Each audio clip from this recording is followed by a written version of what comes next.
J'ai décidé de dissoudre l'Assemblée nationale. On dirait aussi un peu une base de méchants, Oui. votre lieu. On dirait qu'on peut monter en haut et qu'il y aurait des gardes, tu sais, avec des costumes Mais en on prépare le aluminium. mal en haut en fait. En bas on est bienveillant et en haut on prépare le mal Ouais, en c'est fait. ça. C'est exactement ça. Vous avez une sorte de grand tableau en liège. Mais en fait avec il y a des... 12 étages et chaque étage t'es encore un plus mauvais. Ah ouais, en fait, c'est une sorte de métaphore. En fait, c'est la construction de l'enfer de Dante. Exactement. Mais en immeuble cool à Bagnolet. Sympa. C'est pour faire croire aux gens C'est qu'on est l'enfer bien. de mais Dante en à fait- Bagnolet. Et l'enfer de Dante à Bagnolet, j'aurais dû appeler mon podcast comme ça, putain. Ouais.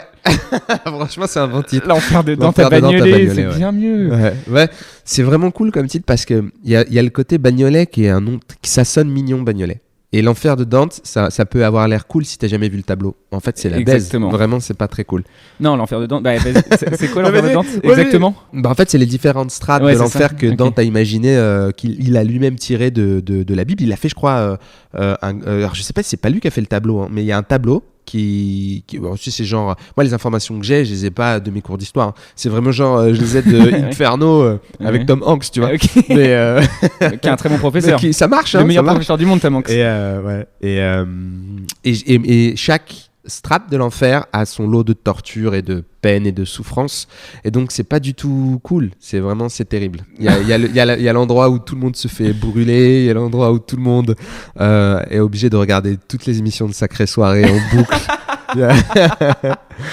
Il y a l'endroit. J'essaie d'inventer des enfers des fois. L'enfer est terrible. C'est Sur scène, une fois, j'ai dit un enfer. J'ai dit parce que j'ai une blague où quand les gens applaudissent, il y a une partie de la salle qui applaudit et l'autre qui applaudit pas. J'ai dit merci aux gens qui ont applaudi. Les autres, j'espère que vous irez tous en enfer. D'accord. C'est une blague qui souvent fait rigoler un peu les gens en disant ok, maintenant on va applaudir.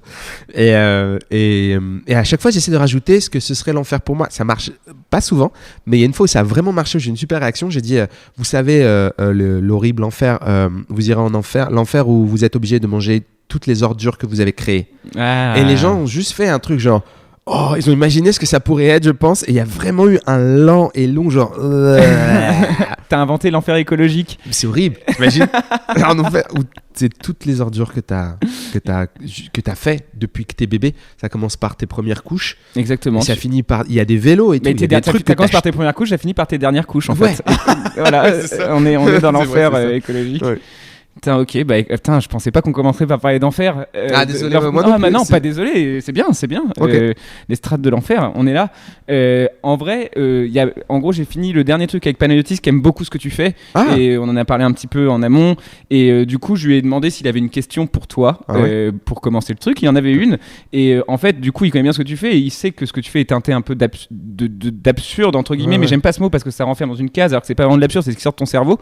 Et ce qu'il voulait demander, c'est est-ce que après 12 ans d'expérience sur scène, tu arrives à connaître ton public et du coup tu écris en fonction, tu limites un peu ce que tu as envie de dire pour que ça soit compris, ou est-ce que tu as appris à avoir le langage pour que ce qui sort de ta tête ça sorte en fait? Je me pose exactement la même Voilà. putain de question. Non, mais en fait, il y avait toujours le problème de faire comprendre les blagues. Et sincèrement, je pense que c'est un truc que chaque humoriste rencontre. Comment faire pour que la blague passe, pour que l'idée qu'on a soit compréhensible, pour que les gens rigolent, pour qu'ils comprennent ce qu'il y a de drôle dans notre idée, quoi. Ça paraît tout simple à dire, hein, mais c'est vraiment très difficile. Et aujourd'hui, ça dépend des blagues, ça dépend du matos. Il y a des trucs des fois qui sont des idées un peu spontanées comme ça, qui me font mourir de rire et qui font pas rire les gens du tout. Et je trouve pas le moyen de leur faire passer l'idée ou de leur dire vous comprenez pourquoi c'est drôle. Et j'arrive pas. Et puis il y a des moments où j'arrive à trouver avec le temps. J'ai utilisé des techniques, des façons de mieux expliquer ce que je veux dire sur scène, d'être plus clair, de construire un pont avec les gens. Et finalement, c'est pas forcément la blague en elle-même qui a besoin de ces astuces, c'est toute l'atmosphère que tu vas mettre au début et avant la blague et après la blague qui va juste rassurer les gens à s'ouvrir. Donc j'ai trouvé une manière un peu aussi dans certains spectacles, j'arrivais en disant j'avais une blague que j'ai trouvé sans faire exprès un jour, mais que je trouve pas génial, incroyablement drôle, mais qui permet d'expliquer ce que je fais en disant voilà, les blagues. Écoutez, mes blagues, c'est comme fumer du shit. Si vous résistez, vous allez avoir un bad trip.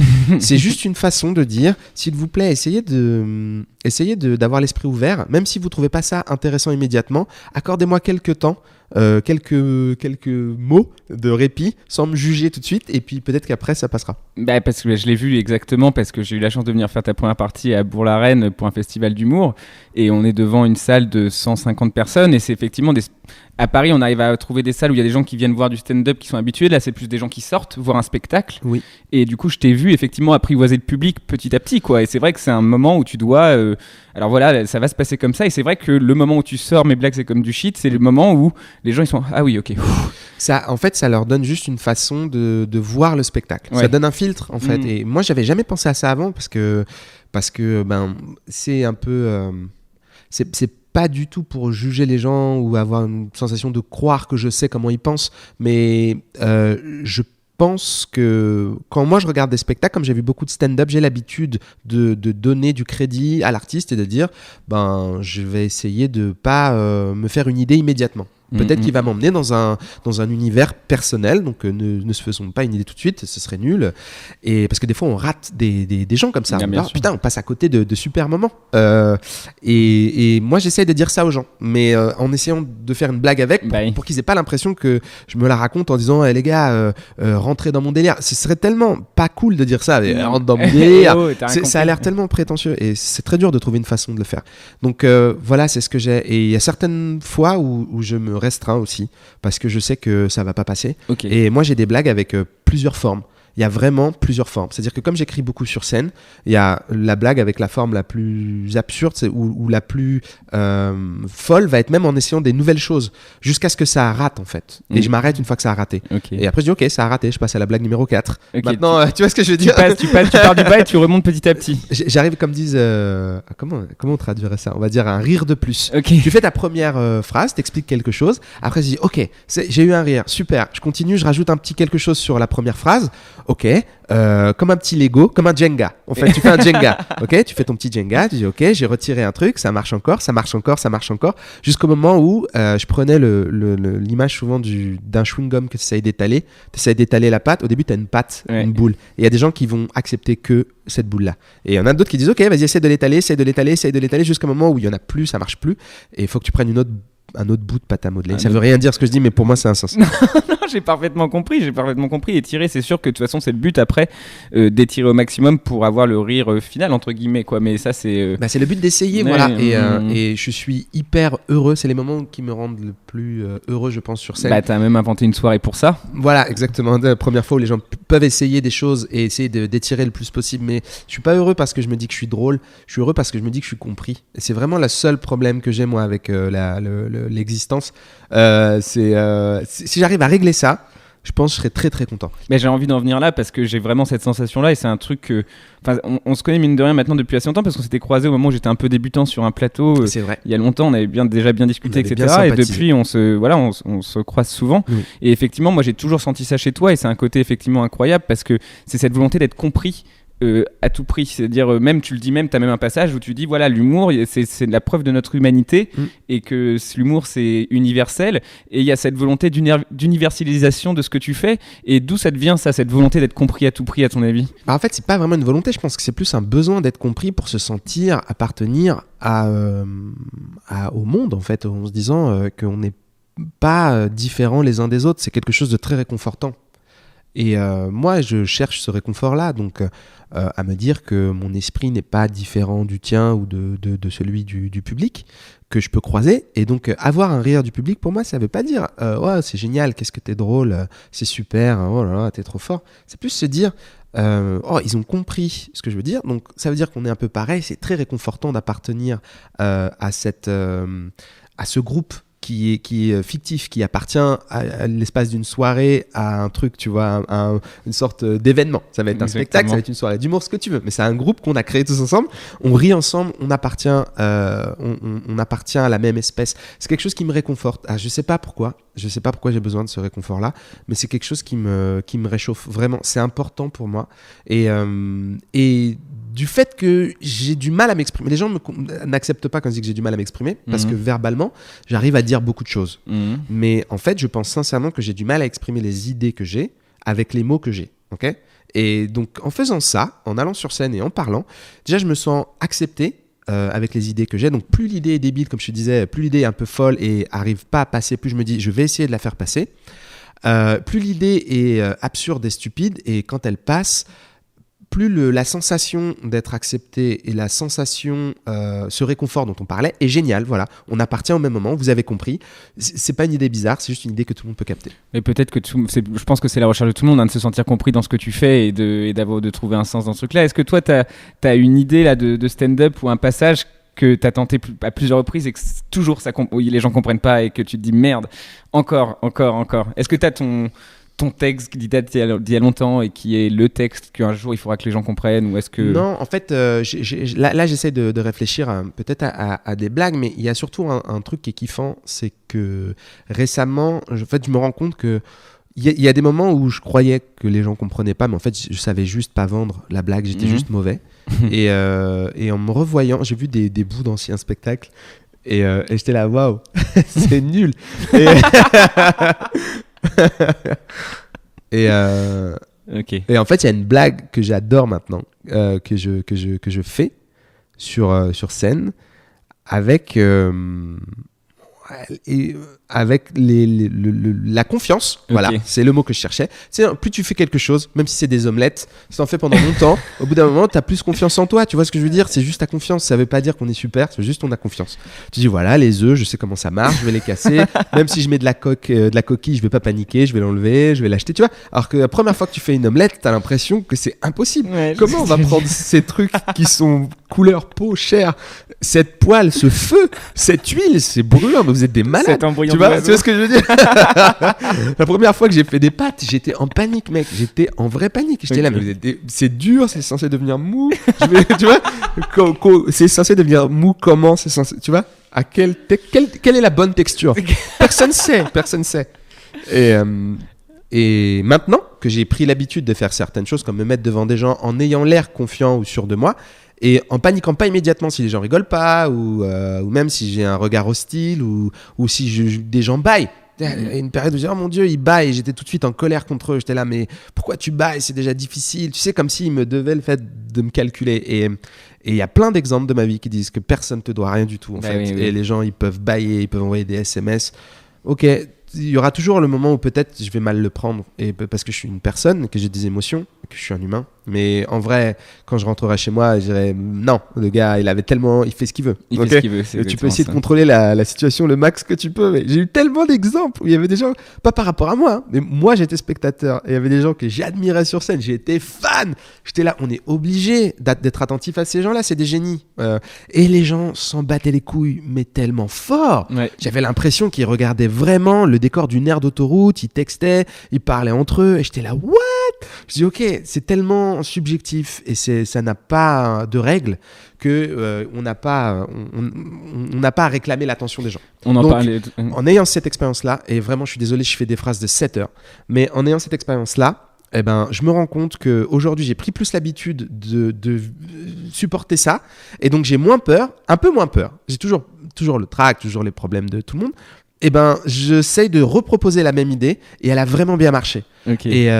Et j'étais très heureux parce que c'est comme si je me prenais moi-même dans le passé dans les bras en disant en fait c'est pas grave, tu savais pas le faire, maintenant moi je sais le faire. On n'en tire pas spécialement une gloire, on en tire juste le plaisir de se dire qu'on progresse. Progresser, c'est formidable en fait. Savoir qu'il est possible de progresser, savoir que tu fais mieux des choses que ce que tu faisais avant, c'est juste encore une fois, c'est un réconfort. Parce que en plus là, on en parlait tout à l'heure exactement d'accepter la critique et le fait qu'on peut pas plaire à tout le monde entre guillemets. Enfin, il y a ce côté effectivement que je trouve dingue, c'est que tu dis, en fait, cette idée qui a fait bailler quelqu'un, je l'ai refaite après et ça a marché avec la confiance. Ouais.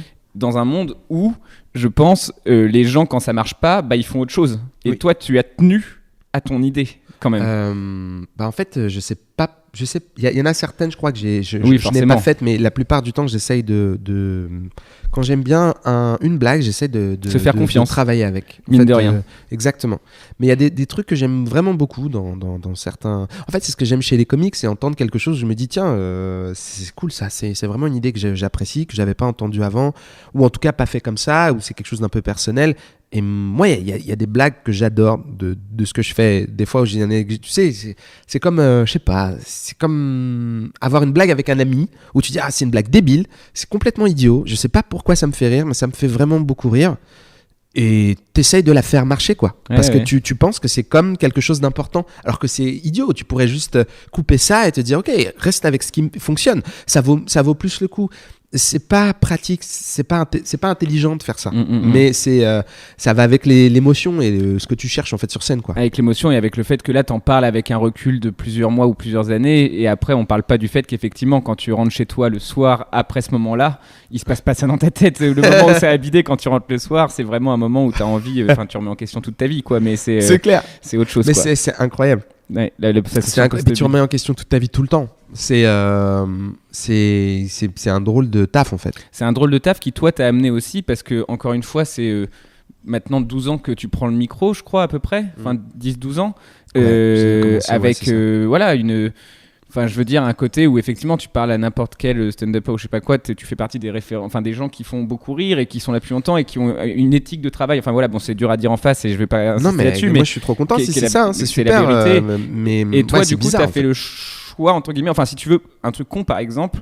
C'est vraiment de la merde, hein, mais t'as des réseaux sociaux qui sont pas en adéquation avec le temps de carrière et le temps de spectacle que t'as fait, par exemple, parce que toi, t'as choisi de voyager, t'as choisi d'aller un peu partout, t'as choisi de vivre la vie un peu libre, et du coup, t'as quand même un côté de... t'as fait ce que t'avais envie de faire sans rentrer dans les carcans qu'on t'a demandé de faire. Alors, moi, je voulais arriver sur le voyage. Ah oui, pas de problème. Le stand-up t'a amené la possibilité de voyager, chose que t'avais pas faite avant, enfin, c'est ce que t'expliques sur scène. Et du coup, est-ce que c'est en faisant du stand-up que tu dis tiens ça va m'amener au voyage, ou est-ce que tu as fait du stand-up en te disant tiens ça c'est le genre de, enfin c'est un truc qui va me permettre de voyager déjà? Alors j'ai eu vachement de chance, mais j'ai toujours été très anxieux par rapport au voyage. Je me suis jamais vécu comme un grand voyageur quand j'étais jeune, tu sais, genre ado et tout.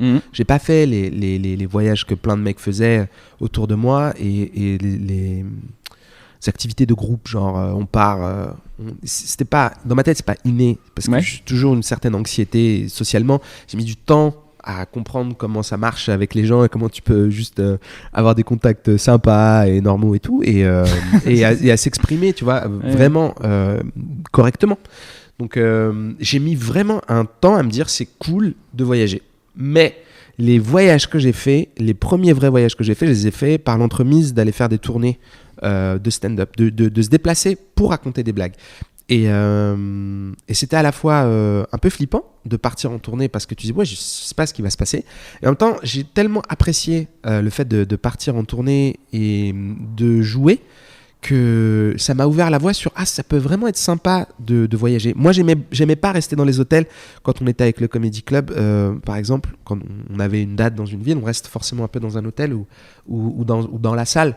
Je me souviens qu'avec Dedo qui est un ami, on se baladait vraiment souvent, mais c'était pour boire un café dans un rad, vraiment c'était pas du tout pour tu vois claquer notre oseille au casino. Pas avec le guide non, mais tu vois ce que je veux dire, bien sûr, on a des choses incroyables, on n'a rien fait d'incroyable, mais pour moi à l'époque c'était incroyable. De toute façon après le voyage, moi je suis pas un grand voyageur non plus, déjà dans le sens où déjà pour l'instant je ne voyage pas dans les endroits où la France n'a pas d'accord diplomatique, parce que je refuse de voyager dans un endroit où si je me retrouve en prison j'y reste là-bas. Genre elle est géniale, cette peur est géniale. Mais c'est vraiment un endroit où enfin tu vois genre je suis pas un fou, enfin je fais pas n'importe quoi quand je vais quelque part, mais tu vois j'ai pas envie de me dire que si je me fais choper avec un joint je vais finir 3 ans dans une prison au Pérou, quoi, tu vois.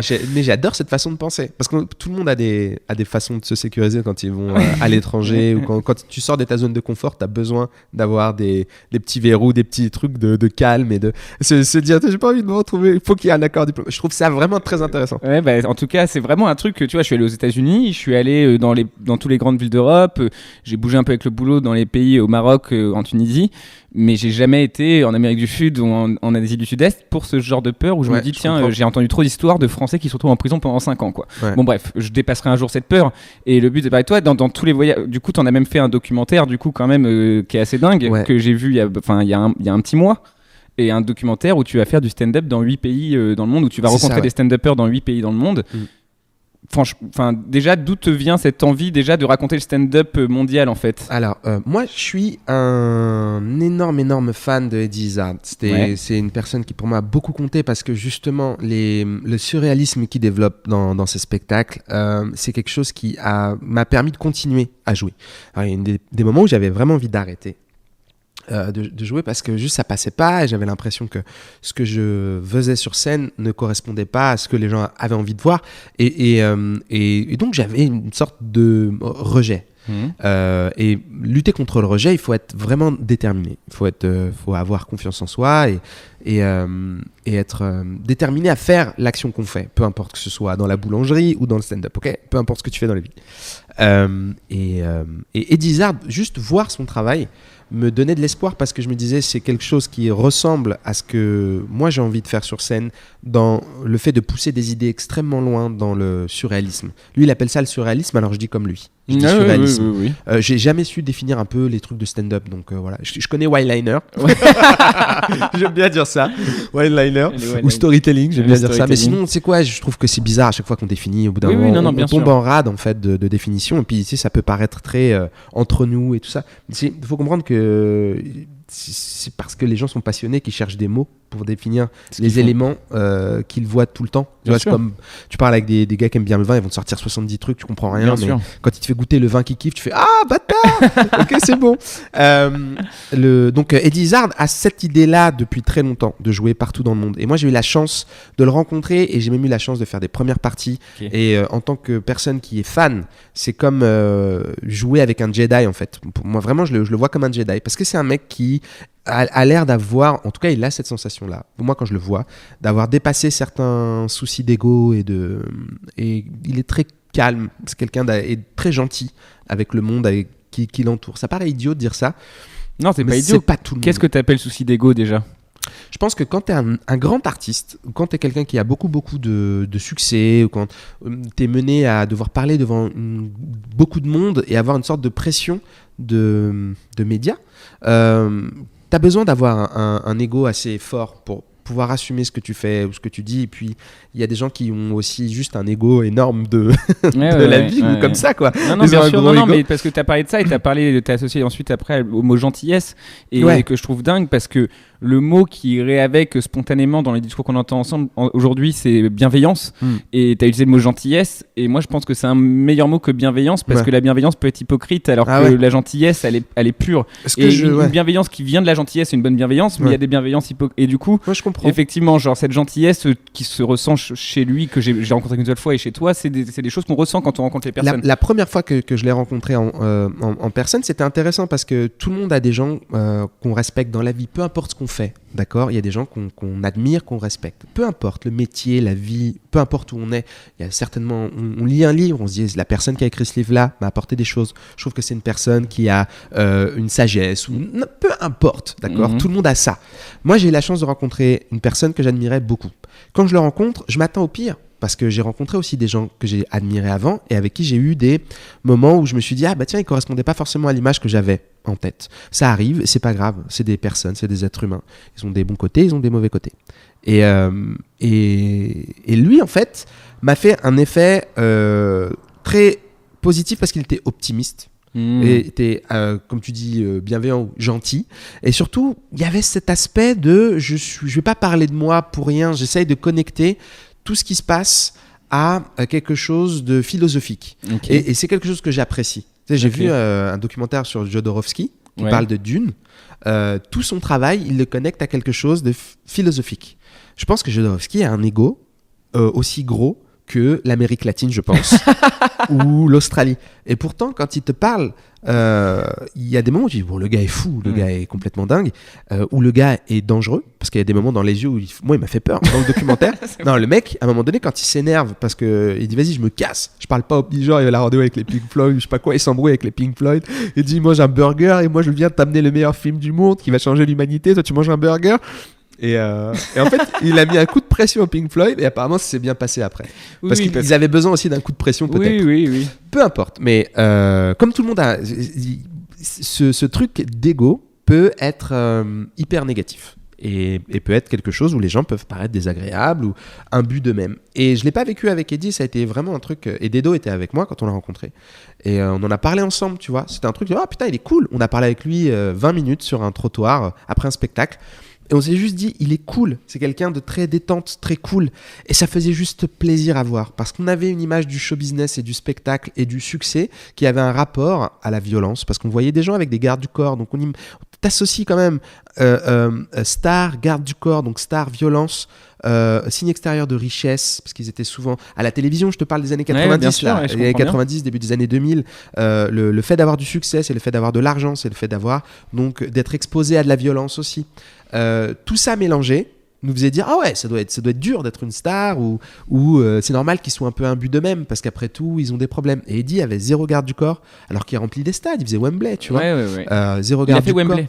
Ouais. Le O2 en tout cas, je sais pas s'il avait fait Wembley à l'époque, mais en tout cas il avait fait Madison Square Garden. Ok, donc ouais. Tu vois, où c'était juste avant. Bon, en tout cas, il avait le potentiel. Ouais, il a fait Wembley, Madison Square Garden. Okay, donc il a fait 3 fois Wembley. Ah oui. Okay. Le O2, c'est très grand. C'est mais Queen, Elton John et Dizard, quoi. Mais c'est pas une personne qui va jamais te dire. Il va te dire ça. Je pense. Il parle de ça dans les interviews quand il a besoin de dire que il a un rang professionnel qui est très professionnel. D'accord. Tu vois, genre, il dit pas je suis d'un rang très pro. Je suis avancé dans mon métier. Je suis pas un débutant. Donc c'est les fois où j'en ai entendu parler de sa part, mais sinon il est pas là à dire en mangeant avec des ouais, tu sais que j'ai fait Wembley. Au fait, enchanté Elisa, j'ai fait Wembley. Tu sais combien de temps ça te prendrait de compter combien il y a de places dans Wembley? Allez, vas-y, essaye. 1, 2, faudra que tu aies jusqu'à 17 000 mon pote. Tu vois, il fait pas ça parce que ce serait très drôle en fait. Putain, faudrait vraiment qu'il fasse ça, parce que c'est tellement marrant. Il se présente en disant Eddie Lizard, 17 000. Moi, si je faisais Wembley, je pense que je ferais la blague de temps en temps. Tu aurais une carte de visite. Je peux vous demander quelque chose, Yacine? J'ai oui, avec plaisir, mais d'abord comptez jusqu'à 17 000. Mais pourquoi? Parce que c'est le nombre de places qu'il y a à Wembley. À la fin du spectacle, t'annonces plus tes dates de plus tard, t'annonces ta date d'avant, et du coup, sachez qu'il y a 5 jours, j'étais à Wembley devant 17 000 personnes. Allez, salut, c'était Yacine Bellous. Il y a un vrai plaisir en fait de rencontrer des gens où tu dis, ok, je sens que il est possible d'avoir beaucoup de succès tout en restant modeste. Et du coup, qui t'a donné la fibre du voyage et qui t'a fait te dire que en fait, totalement. Peut-être que lui, il adore voyager. Donc en fait, il a joué là dans 45 pays. Ok. Et en fait, t'as joué dans combien de pays toi? 18. Énorme. Et c'est beaucoup, ouais. C'est cool. Je suis très content. Et c'était vraiment une super expérience. Donc il y avait ce côté-là c'était surtout sur l'universalité, excuse-moi, je me perds. Non, c'est intéressant. Le côté de l'universalité de l'humour, c'est vraiment Eddie. C'est vraiment quelque chose où moi je sais que je l'avais en fait sans mettre de mots dessus. Ouais. Je l'avais avant. Ça arrive. Parce que les thèmes que je cherchais, et pour moi il y avait 2 thèmes quand j'ai commencé. Tu sais, il y avait genre 2 sortes de thèmes. Il y avait les thèmes qui étaient de l'ordre de ce qui se passait dans la vie actuelle en ce moment. Ouais. Genre je faisais des blagues sur les séries. Et il y avait les blagues que j'avais fait sur la politique. Par exemple, qui était pour moi un truc qui était plus intéressant parce que c'était un truc systémique. Ouais. Ça parlait de système. Ouais. Et en fait, c'est ce que je préfère le plus. Parler de comment s'emboîtent les choses, parce que pour moi, c'est la racine.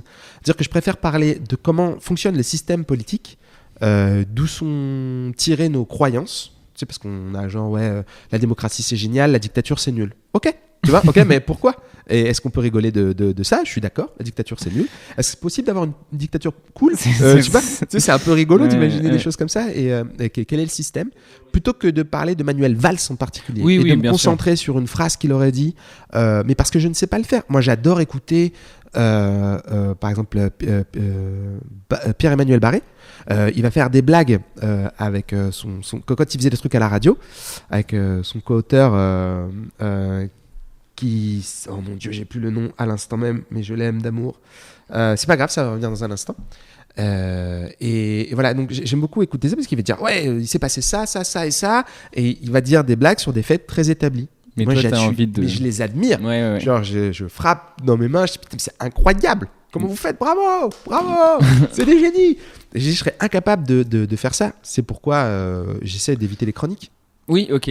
Oui. De toute façon, après, la chronique, c'est vraiment, je trouve, un truc à part et qui est très intéressant en soi, mais effectivement, je t'imagine pas faire ce format-là. Son co-auteur s'appelle Arsène. Arsène, ok. Bah voilà, du coup, crédité. Et comme 7 millions de Français écoutent un café au 7, il en fait peut-être partie. C'est ça.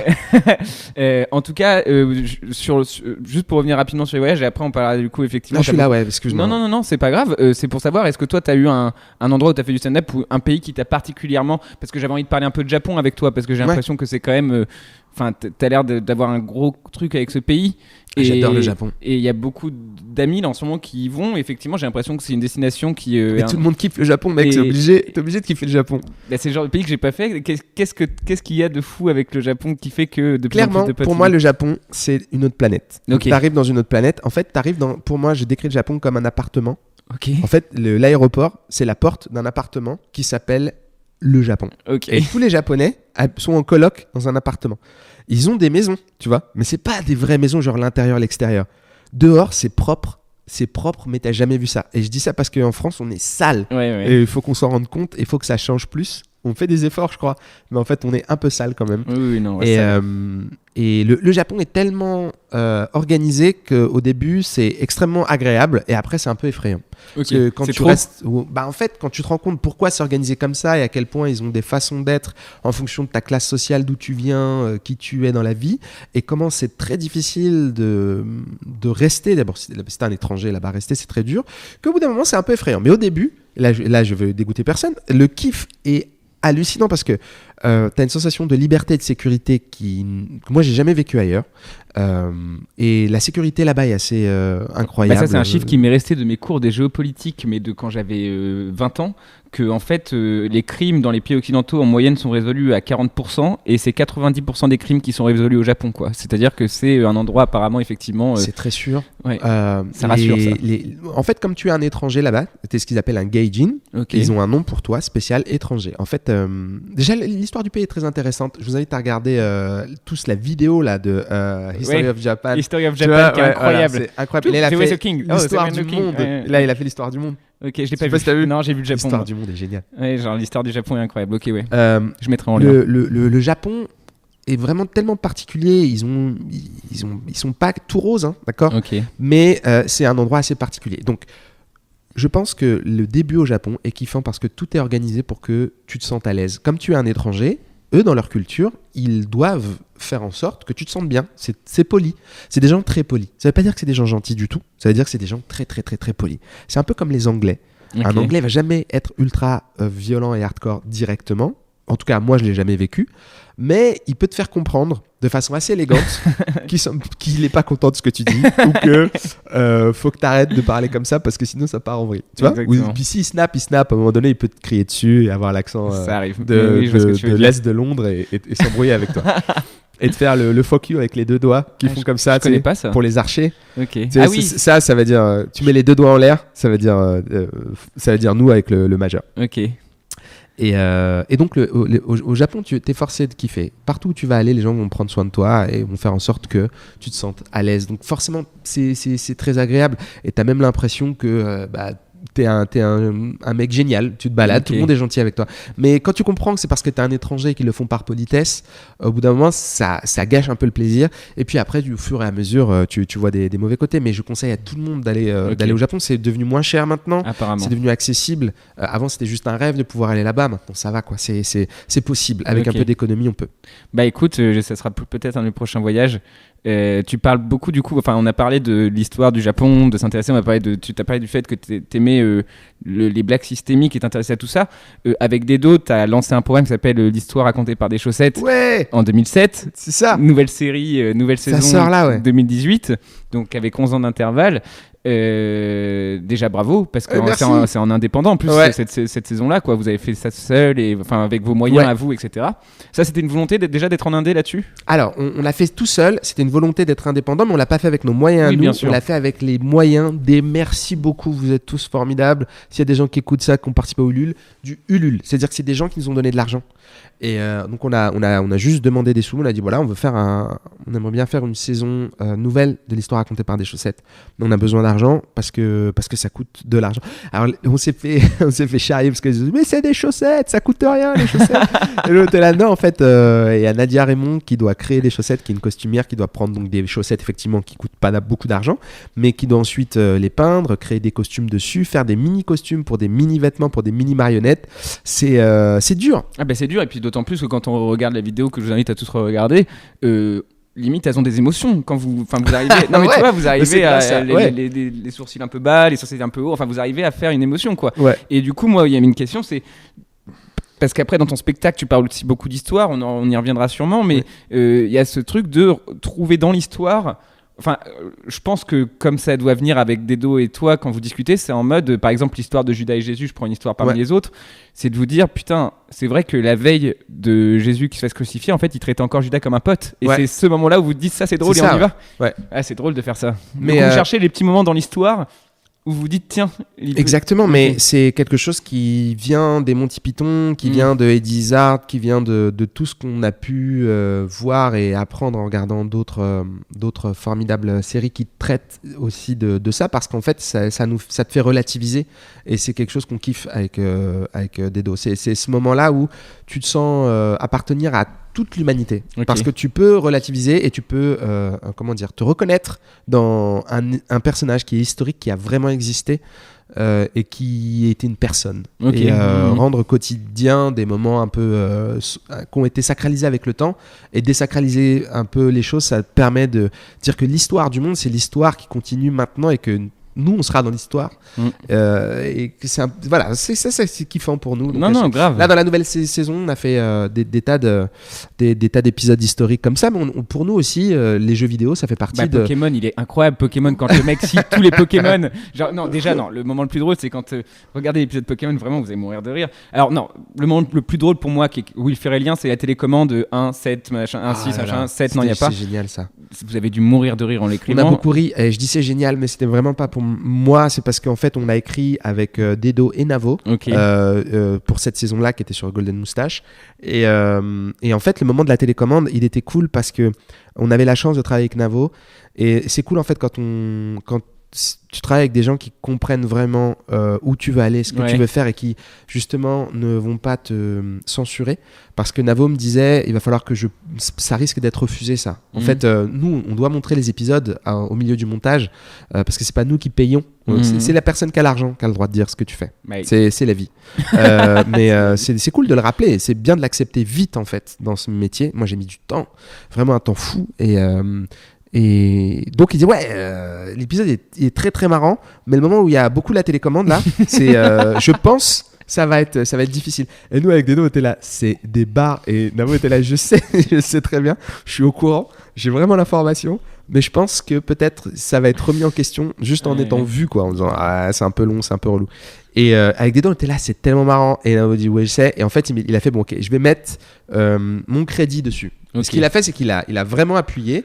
Il a vraiment dit, je pense sincèrement que c'est chambé. Donc du coup, on avait quelqu'un en plus avec nous qui avait un crédit à l'époque qui était supérieur au nôtre, puisqu'il était censé être le directeur artistique. Donc il avait un poids en disant, voilà, je rajoute mon poids à dire, gardons cette séquence. Après tout, c'est qu'une petite séquence dans un sketch qui n'est pas représentative de tout Golden Moustache, donc c'est pas grave. Et je sais que cette séquence-là perd du monde, mais en même temps, elle nous fait tellement plaisir parce que c'est un peu fou.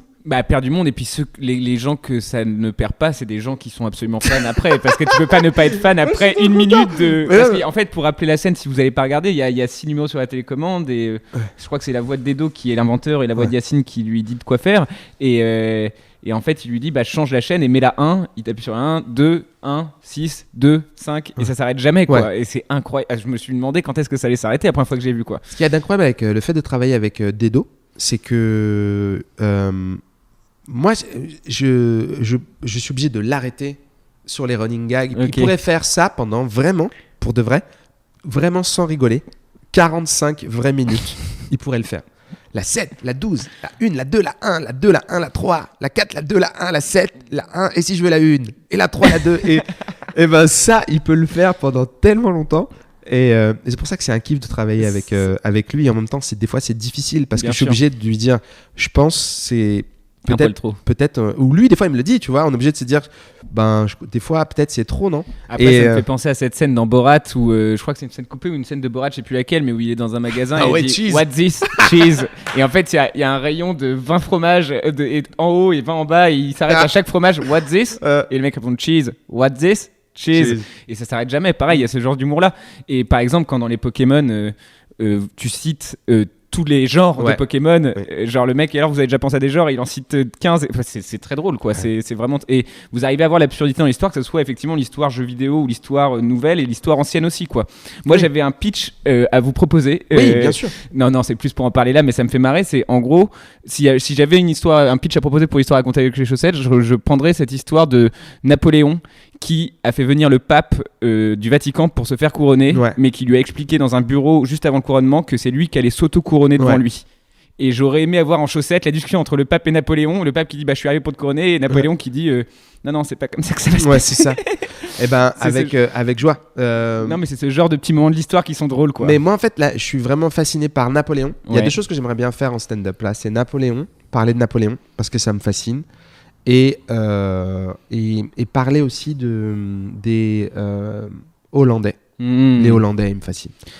Voilà, pour parler de Napoléon très rapidement, un autre moment de Napoléon que je trouve dingue, je sais pas si mais c'est quand il s'est rendu compte que le problème allait venir du front Est et qu'en fait il est parti aller se marier avec la sous-héritière d'Autriche, Hongrie, et en fait sur le chemin pour aller se marier avec elle, il dit à Talleyrand dans le carrosse, il dit c'est dingue, on a coupé la tête de Marie-Antoinette il y a 15 ans et je vais me marier avec une autre fille et personne ne s'en rend compte quoi. Et en fait c'était un mec qui était en mode Napoléon il est fascinant. Moi aussi j'ai fascinant. Tu sais que le premier j'avais été voir une expo sur sa life et le premier attentat genre en voiture, genre à la voiture piégée. Voilà, c'était à la charrette piégée, ok. C'était contre Napoléon et c'était fait par un gars qui était assez stock et il avait un nom, je sais plus c'était quoi son nom. Et en fait, il avait des barils de poudre et il devait attendre que Napoléon passe avec son carrosse, avec ses chevaux, et lui il devait soulever une charrette. Il n'y avait pas de cheval, c'était à la charrette, donc il soulève la charrette et genre placer la charrette à un bon endroit, allumer la poudre, pécale, bouger, courir vite. Et attendre que ça explose, d'accord ? Donc tu vois, le truc c'est archaïque, mais à l'époque, la poudre, tu pouvais pas peut-être en trouver partout, je ne sais pas, ça devait être un truc de malade, tu vois, c'était comme aujourd'hui l'équivalent du plastique ou j'en sais rien. Et le truc a raté de peu, mais genre Napoléon était là, wow, charrette piégée quoi. Ouais, ça me rend ouf, je trouve ça tellement dingue. Et ce gars a mis à l'amende tout le monde. C'est-à-dire que si vous habitez à Paris, ou si vous passez par Paris un jour et que vous allez vous balader sur les ponts, il y a des N qui représente Napoléon. C'est-à-dire que le gars, il a pimpé Paris, il a dit c'est à moi les gars. C'était pas là avant, c'est pas lui qui a fait construire ces ponts, il a juste mis des N pour dire Napoléon représente, il a mis des N aussi sur le Louvre, c'est-à-dire il a gardé les trucs des anciens gars, mais il l'a pimpé, il a dit voilà c'est à moi. Je respecte ce que vous avez fait avant, mais maintenant c'est moi le patron. Le gars était malade. Le gars était malade et le gars était effectivement, par exemple, ça c'est un autre truc... Enfin, c'est un mec, on a l'impression qu'il a gagné alors qu'il a perdu en soi, tellement il a laissé une... Et en fait, c'est un mec, quand tu t'intéresses un peu à ses écrits de Sainte-Hélène, en fait, apparemment, c'est un mec qui, par exemple, c'est un des premiers mecs à avoir fait traduire le Coran en langue... je savais pas du tout. Si, c'est un des premiers à avoir fait traduire le Coran.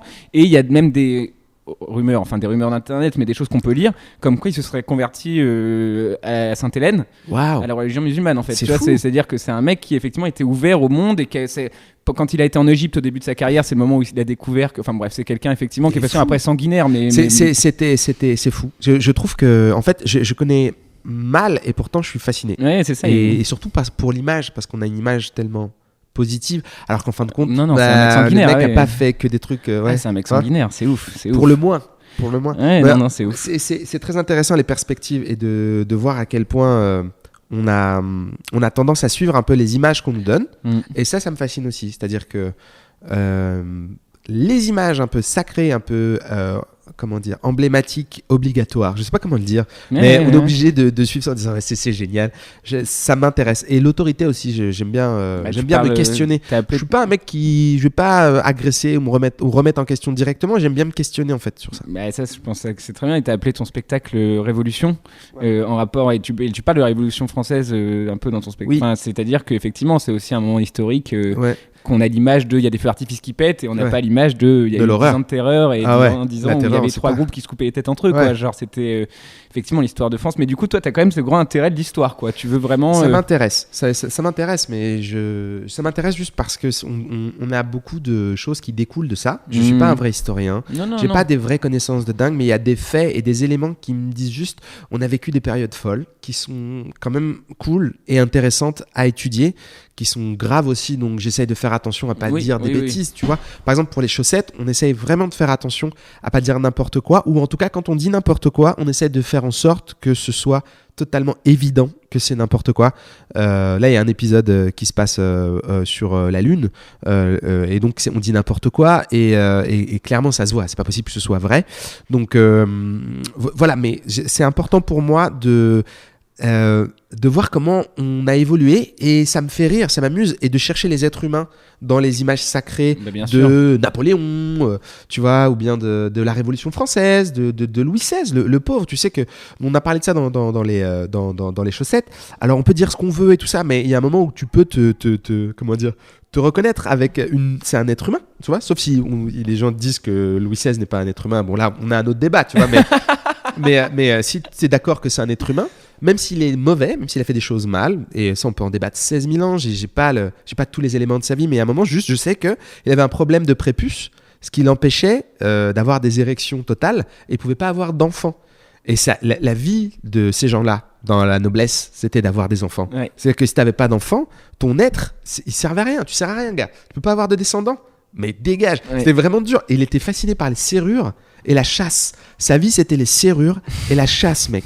Quand je te dis fasciné par les serrures, il en faisait venir du monde entier, et il fabriquait des serrures et des clés. Ah, c'est le dîner de con, quoi. Mais je te promets. Louis XVI a un dîner de con, quoi. Je te promets. Ça permet de relativiser. Je dis, ok, le mec qui s'est fait couper la tête, c'était le gars qu'on décrit dans les livres en étant quelqu'un d'horrible. Et il était passionné de serrures. Le gars avait des problèmes. Mais après, c'est son beau-frère. Enfin, c'est ce qu'on raconte dans les chaussettes. Son beau-frère a eu une discussion avec lui en disant, qu'est-ce qui se passe avec ma sœur, quoi. Vous avez pas d'enfant et tout. Et le mec a dit, des fois j'ai un problème, tu vois. Et il lui a dit, mais c'est pas grave. En fait, son problème c'était rien du tout. Il fallait qu'il ait une toute petite opération, voilà, qui est bénigne, qui même à l'époque ne tuait pas, ce qui est rare. C'était déjà rare. À quel point c'était rien du tout, tu vois. Et finalement, ça s'est arrangé. Mais ça m'intéresse. Bah, c'est drôle. En plus, ce qui est marrant, c'est quand on dit que ça t'intéresse, pour faire un pont vers un peu plus perso, mais quand on va sur ton Wikipédia, t'as un Wikipédia, et ils disent que t'as suivi des études de biologie, et que c'est durant ces études de biologie que tu as créé tes sketchs préhistoriques. C'est drôle que ça soit écrit. Non, mais je pense pas que ce soit pendant l'étude. C'est vrai que j'ai fait des études de biologie, mais je pense que ça a été une sorte de, comment dire, déduction d'un détective que je connais pas, qui n'est pas le détective Froussin. Mais oui, c'est vrai que j'ai fait des études de biologie. T'étais comment étudiant ? Moi, j'étais pas là. J'étais pas souvent. En fait, j'ai fait des études de bio pendant 6 mois. Au bout de 6 mois, j'ai arrêté parce que c'était trop dur. C'était vraiment trop dur. Fallait être une bête en physique et en maths. Et j'avais pas le niveau. Donc, ou en tout cas, ça me passionnait pas suffisamment pour que j'ai envie d'améliorer mon niveau. Et donc, je suis parti parce que j'ai fait un bac scientifique. Et après ça, j'ai fait qu'est-ce que je vais faire ? Je suis bon en bio, j'ai qu'à faire de la bio. Je vais en bio. Et pendant tous mes cours de bio, en fait, j'ai écrit. C'est vrai, j'écrivais des pièces de théâtre, des blagues drôle, et tout ça. Mais je suis resté que 6 mois. Donc, après ça, j'ai fait cinéma. Et études de cinéma à Paris 8. Et après, je suis resté à Paris 8 très longtemps, mais c'est en même temps que j'ai commencé à travailler. Donc, au fur et à mesure, je me disais, j'arrive à vivre de mon métier, donc j'ai beaucoup de chance. Donc, comme plein de jeunes stand-uppers qui commencent à vivre de leur métier, je dis, je vais m'investir. C'est génial. Puis moi, j'ai fait du théâtre, j'ai pris des cours j'ai pris les premiers vrais sketchs de stand-up que j'ai écrits, c'était vraiment pendant mes époques de cours de théâtre au conservatoire du 11e. Et là-bas, vraiment, comme on avait des longues sessions, on regardait les autres jouer. Il y avait des longs moments où on les voyait reprendre, répéter, tout ça. Et moi, j'écrivais beaucoup pendant ces moments-là parce que c'était des moments assez ennuyeux, en fait, où tu avais ton esprit qui pouvait vagabonder. Ok, bah écoute, après on va même faire un Benjamin Button et revenir un peu en arrière, mais parce que tu parles aussi un peu de ton enfance sur scène. Enfin, je t'ai écouté en parler 2-3 fois, dont effectivement, par exemple, le fait effectivement. Donc déjà, t'as grandi à Aubervilliers, je crois. Voilà, donc t'en parles dans ton spectacle du fait qu'effectivement Godzilla résout un problème social qui date depuis les années 50. Ah ouais. Toi, t'as vécu comment de fait de grandir en banlieue parisienne, comme on peut... Ça a été...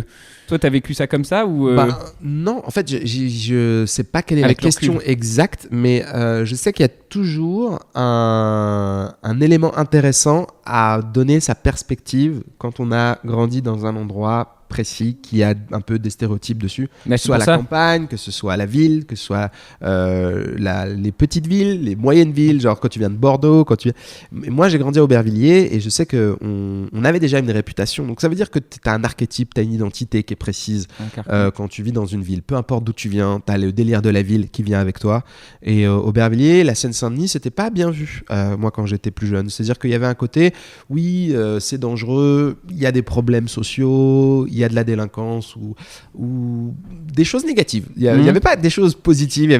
Ce dont je parle dans le spectacle, c'est qu'on n'avait pas de folklore. Il n'y avait pas un folklore positif comme tu peux avoir à Paris, qui est quelque chose qui peut aider les gens à se construire une identité optimiste et positive. Et c'est ce que je regrette et c'est ce dont je parle. Et aujourd'hui, on a le rap, il y a plein de choses. Il y a des éléments qui sont positifs, mais ça tend quand même à... C'est vraiment une lutte énorme pour faire sortir des choses optimistes, en tout cas. Parce que ça peut être positif sans être optimiste. Il y a une grosse différence pour moi. Positif, ça veut dire que c'est cool. Mais optimiste, ça veut dire que ça a un futur. C'est cool et ça a un futur.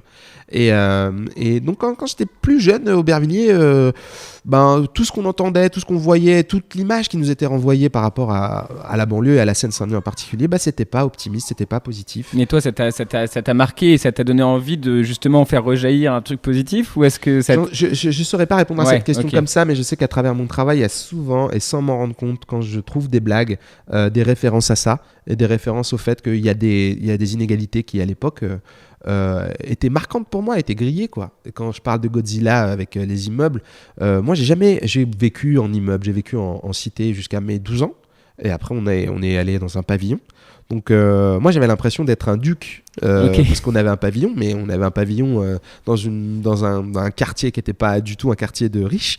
Mais être vivre dans une maison quand tu vis avec des gens qui vivent dans des immeubles qui sont dans des grands ensembles, t'as l'air de... c'est cool, c'est plus cool parce que tu sais t'es isolé quoi, t'as pas de voisins du dessus, t'as pas de voisins du dessous. Donc j'ai été dans des immeubles où je me suis dit c'est abusé comment l'immeuble est dégradé quoi, et que les gens vivent dedans malgré tout en essayant de faire ce qu'ils peuvent, et en plus on dit que c'est de leur faute. Donc c'est horrible, c'est-à-dire que t'es pointé du doigt alors que c'est toi qui es en galère. C'est terrible. Et j'entends encore des fois le même discours et c'est extrêmement difficile et c'est un sujet qui est vraiment épineux et dur à aborder parce que je pense que les gens qui peuvent en parler sont les gens qui ont vécu très très longtemps dans ces immeubles. Mais moi j'ai beaucoup de potes qui habitaient dans des immeubles à l'époque où j'étais au collège ou en primaire et où j'allais là-bas et je voyais que l'immeuble était super dégradé, je comprenais pas du tout pourquoi est-ce qu'on ne faisait pas tout pour faire en sorte que ce soit un meilleur lieu de vie. Et en même temps j'étais hyper intrigué de comprendre pourquoi les gens étaient si cool.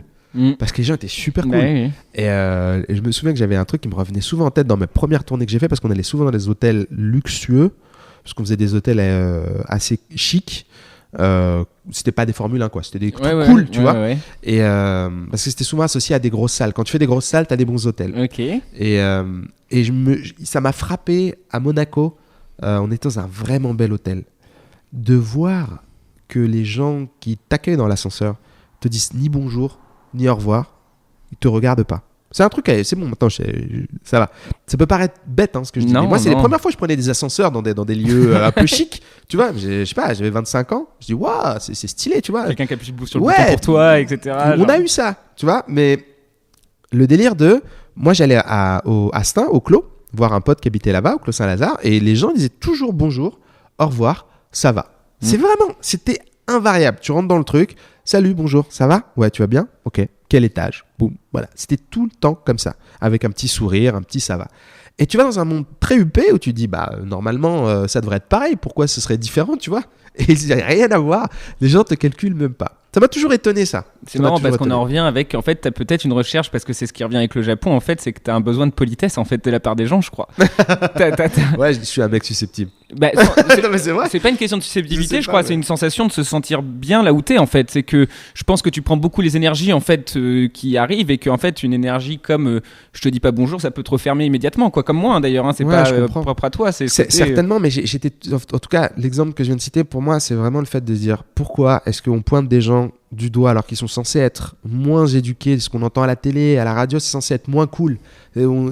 C'est souvent pointé avec un côté c'est difficile, ils ont des problèmes, ils sont un peu agressifs. Tu vois tout le côté mauvais, pas élevé. Et puis avec un il général qui est général, qui est horrible. Tu changes de quartier, tu changes de bled, et tu vas dans un endroit où les gens ont tellement d'oseille que normalement ils sont éduqués. Tu vois, normalement, c'est des gens, waouh, ils devraient me dire bonjour en 5 langues, en estimant que peut-être je viens de contrées qu'ils ne connaissent pas, tu vois. Ils devraient me dire bonjour de façon à ce que je me sente accueilli, parce que c'est des gentlemen globetrotters, et rien, pas un regard, pas rien du tout, hyper froid. Ça m'a vraiment étonné. Bah, c'est la façon dont DiCaprio est accueilli en première classe du Titanic, hein, on y est. Hein, non, mais tu vois ce que je veux dire, il y a de ça, hein, c'est le côté les vieux mecs qui vont aller fumer leurs cigares. Ouais. D'ailleurs, en parlant du Titanic, moi j'avais une question que je me suis posée. Personne ne sait, il n'y a aucun document historique et le film ne le raconte pas. Personne ne sait ce qui s'est passé en deuxième classe du Titanic. Ah ouais. Et ça me. Tu vois, DiCaprio c'est la troisième, il y a la première, mais il n'y a pas la deuxième classe du Titanic. Et ça, c'est une question que. Mais bon, en tout cas, effectivement, il y a ce côté effectivement de se sentir accueilli. C'est ce qu'il y a de plus intéressant. Ouais. Parce que c'est la classe moyenne. Ouais. Et en fait, moi je rêve de faire un sketch un jour sur la disparition de la classe moyenne, comme un documentaire animalier. Et suivre la classe moyenne parce qu'elle est essentielle, tu vois, elle est très importante, et suivre des mecs avec des, je voulais faire, je sais pas si c'est rigolo ou pas, mais ça me ferait beaucoup rire, voir des mecs avec mais ça serait un truc vidéo du coup. Ouais, vidéo, tu sais, suivre des gars comme un vrai documentaire animalier, tu vois, avec un mec qui est caché derrière des buissons et qui voit juste un gars avec un pull sur les épaules et un polo, tu sais, genre mec qui a un peu d'oseille mais pas beaucoup, mais en même temps qui essaie de faire ce qu'il peut, ça m'amuse. En fait, tous les trucs sociaux et historiques, je trouve qu'il y a un vrai potentiel rigolo là-dedans. Oui, bien sûr. Voilà. Bah écoute, il y a une chose dont je suis absolument parler avec toi et te remercier avant d'en parler, c'est que grâce à toi, même si ma mini-carrière de stand-up s'arrête, bah, j'ai partagé un documentaire où il y a Bill Burr dedans. Oh ouais. C'est stylé. Parce que dans ton documentaire, du coup, tu as parlé à Bill Burr. Pareil, pour moi, je suis content. Et du coup, bah, il y a eu Todd Barry et Freelander. Enfin, on pourrait aller de plein, mais Bill Burr, c'est peut-être la personne qui a le plus de résonance en termes de personne qui fait du stand-up. Ça a été quoi de se retrouver devant Bill Burr pendant quelques minutes? Moi, j'étais impressionné parce que il est impressionnant. Il a l'air d'être extrêmement attentif à ce qu'il dit, parce que je pense qu'il a l'habitude de parler dans ses podcasts et tout. Il fait des longues histoires, des longues phrases, et il contrôle quand même ce qu'il dit. Et moi, mon anglais, il est compréhensible, mais je suis pas bilingue dans le sens où je vis pas dans un pays anglophone, donc je peux pas rebondir aussi vite que n'importe qui vit dans ce genre de pays-là et qui aurait le réflexe immédiat de dire une petite phrase pour détendre l'atmosphère. Les choses que je peux faire en français, je peux pas les faire en anglais, donc j'étais un peu embarrassé des fois de mon anglais. Ok. Et il a juste été adorable. Si tu es fan de Bill Burr, sache, c'est comme ce que je disais avec Eddie Izzard juste avant, le gars est gentil comme tout, vraiment, parce que en fait tu remarques que c'est lui qui essaie de détendre l'atmosphère, qu'il prend pas plus de place, il est pas là à demander quelle heure il est parce qu'on avait un certain temps à faire, il est juste à l'écoute. Et puis moi je suis vraiment, c'est un peu méchant ce que je vais dire là, mais pour moi, un Français qui va voir un Américain pour dire est-ce que je peux faire une interview sur le stand-up, c'est vraiment comme pour nous en France, je sais pas, un mec qui viendrait d'un tout petit pays de l'Est pour interviewer, je sais pas, un chef. En disant est-ce que je peux faire, nous on a un restaurant, on essaye un petit peu de commencer la gastronomie un peu stylée et tout, on sait qu'en France ça fait des années que vous êtes réputé, est-ce que je peux venir vous interviewer pour voir comment vous avez eu vos 3 étoiles, tu vois. c'est un peu méchant pour genre un tout petit pays de l'Est. Ça se trouve, ils ont une bouffe qui est incroyable. Mais ce que je veux dire, c'est qu'ils sont tellement connus, tellement ultra forts en stand-up là-bas que moi qui arrive et qui dis ouais, je veux juste t'interviewer. Il a été ultra positif et on a coupé des bouts dans le documentaire où il disait que parce qu'on pouvait pas, c'était trop long, mais il disait juste que qu'il encourageait vraiment tous les stand-uppers à faire du stand-up quoi. Il disait les gars, faut en faire. Et même envers lui, tu sens que même s'il a cette idée de ah ouais, ça fait de la concurrence d'avoir d'autres pays qui se mettent au stand-up, il dit mais c'est génial, la concurrence c'est super et c'est super de voir que des gens s'y mettent, voilà. Bah il y a deux façons de voir les choses de toute façon, c'est Judd Apatow et Adam Sandler ont été colocs quand ils avaient 20 ans et justement Adam Sandler disait moi j'étais étonné parce qu'à chaque fois que je voyais quelqu'un de bon et nouveau arriver, j'étais énervé et Judd Apatow il était très content de voir un nouveau et effectivement il y a deux façons de voir les choses, la concurrence ou le fait que le milieu vive quoi. Et c'est sûr qu'en France de toute façon on a un besoin énorme que ça vive quoi aujourd'hui, qu'il se passe des choses parce qu'effectivement bah, ça arrive mais toi parce que toi qui as fait 8 pays par exemple, le stand-up en France c'est comment par rapport aux autres pays que tu as vus? Moi je trouve que c'est formidable ce qui se passe, les gens commencent à avoir l'information que dit Sébastien Marx dans le documentaire qui est qu'il y a autant de stand-up que de stand-uppers. Je pense que c'est l'information la plus importante du documentaire, à savoir que chaque personne peut monter sur scène et raconter des choses qui sont intéressantes, peu importe d'où elle vient, peu importe l'âge, peu importe qui tu es, de ce que tu fais. Et sincèrement, je pense que vraiment chaque personne peut monter sur scène et apprendre déjà à en faire. Et après, tout le monde n'est pas drôle. Ça, c'est vrai. Tout le monde n'est pas très marrant, mais on peut apprendre à être plus marrant. On peut progresser. Okay, et surtout, on a quelque chose d'intéressant à raconter. Tout le monde a une histoire intéressante à raconter. Et ce que je trouve vraiment cool, c'est que tout le monde peut s'essayer. Tout le monde ne va pas devenir Dave Chappelle, tout le monde ne va pas devenir Bill Burr, mais tout le monde peut essayer à raconter et à partager quelque chose. Et je trouve que ça, c'est intéressant. Et l'humour et l'universalité, j'y crois vraiment beaucoup plus depuis que j'ai fait le documentaire, parce que comme je disais, j'ai pas fini sur ça, mais ça vient de la philosophie d'Eddie Izzard, qui considère que vraiment tout le monde est pareil, et c'est pour ça qu'il veut faire des shows en français, en anglais, en espagnol, en russe, en arabe. C'est quelqu'un qui est positif avec la langue arabe, ce qui est quand même assez rare et ce qui manque en France énormément. J'étais très content de voir sur Netflix, il y avait un documentaire avec un Libanais qui parle en arabe, arabe du Liban et tout, et il fait des vannes, et il y a écrit Netflix et à côté il y a écrit donc en arabe, certainement Comedy Special parce que je sais pas lire arabe. Mais ça me fait extrêmement plaisir de voir ça. J'ai trouvé le spectacle, voilà, je l'ai pas, j'ai vu le début, puis je suis pas rentré dedans à fond, sans vouloir sans vouloir faire le mytho, je veux pas mentir, je suis pas rentré au max, mais j'étais hyper fier d'entendre de l'arabe avec des rires, tu vois, un truc positif. Être positif sur la langue arabe, c'est super cool. Et ben ça peut servir à ça la comédie, ça peut servir à montrer une image positive d'une culture, montrer une image positive d'un pays, montrer une image positive d'une communauté, ok ? C'est très important. Je pense que les gens qui vont voir les spectacles d'Eddie Izzard et qui rient auront une image différente des Anglais, auront une image différente des hommes, auront une image différente des hommes de 50 ans et auront une image différente des hommes anglais de 50 ans, transgenres. Tout ça a un impact. Mais tout ce que tu viens de dire, je pourrais le transposer en parlant moi de toi. Sauf le côté transgenre pour l'instant, voilà. Et 50 ans mais et anglais. Donc en fait on dirait une blague qu'on a travaillé, on dirait un sketch qu'on fait à deux. En fait je ne retranscris rien du tout, mais en fait non mais juste le fait d'avoir une image et d'entendre des gens tu parlais du fait d'avoir fait sa première partie, etc. Moi j'ai vécu la même chose avec toi, enfin si tu veux tu diffuses ça quoi, c'est quelque chose que tu diffuses, donc c'est quand même très agréable aussi quoi. Ça me fait très plaisir, merci beaucoup, je suis très content. Pour y revenir, c'est que par exemple moi la première fois qu'on s'est parlé, encore une fois à la sortie de ce Comedy Club dans le 20e où je te connaissais pas et on a parlé au début en mangeant et après encore un quart d'heure un peu sous la pluie dehors, moi je te voyais à la télé, enfin c'est à dire que j'ai été très étonné de voir à quel point on pouvait partager quelque chose vite et te sentir effectivement je te propose directement le One More, tu viens, c'était un beau One More, d'ailleurs c'était un One More pour le dire, toi c'est un One More incroyable puisque à la fin de ton passage les gens sont levés devant toi et t'as checké des gens comme c'est à dire que j'ai réalisé mon rêve. Moi j'adore Dave Chappelle, je suis big, vraiment je suis un fan, et quand on l'a vu à Paris j'étais vraiment comme devant je sais pas, je voyais une aurore boréale moi. Normal. J'étais là, j'adore Dave Chappelle et Mos Def. Et donc j'étais trop content de les voir on a eu vraiment de la chance et j'espère qu'ils vont revenir et voilà. Ils vont revenir. Encore plus de gens pourront les voir et tout ça. Et donc on était trop contents comme des petits fans. Il faut comprendre, moi je suis un fan. C'est important. Ça, c'est très important sur ma vie, je crois. Je suis un fan qui fait des blagues. Et Dave Chappelle dans un special qui s'appelle Killing Them Softly, qui est à mourir de rire et qui est génial, qui est un des meilleurs que j'ai jamais vu de ma vie, où il fait 1 heure, même moins qu'1 heure, et c'est une tuerie. À un moment donné, il check un mec, d'accord ? Et moi, il est sur un proscenium, donc ça veut dire qu'il est entouré de public. Et moi, dans ma tête, c'était une image que j'avais d'un gars cool qui fait une très bonne blague et qui tape dans la main de quelqu'un d'autre pour lui dire « T'as vu, hein ? Tu m'as compris, trop cool. On est un peu potes, ok ?» Et ça m'est arrivé au One More. Exactement. Mais j'y ai pas pensé tout de suite en fait. Le mec s'est levé, m'a fait genre un check, il a levé la main. Il était beaucoup plus cool que moi, je pense. Moi, j'ai saisi le truc, je lui tape dans la main.